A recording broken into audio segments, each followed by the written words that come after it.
அறுசுவை நிரம்பிய பால் குடம் ஆடும் நடையே நாட்டியம். அறுசுவை நிரம்பிய பால் குடம் ஆடும் நடையே நாட்டியம்.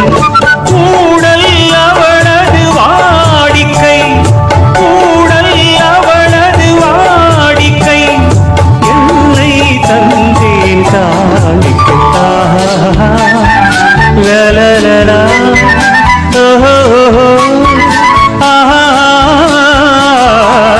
அவள் ஒரு நவரச நாடகம், ஆனந்த கவிதையின் ஆலயம்.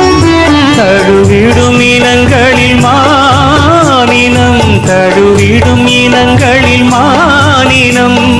தமிழும் அவளும் ஓரினம், அவள் ஒரு நவரசனா.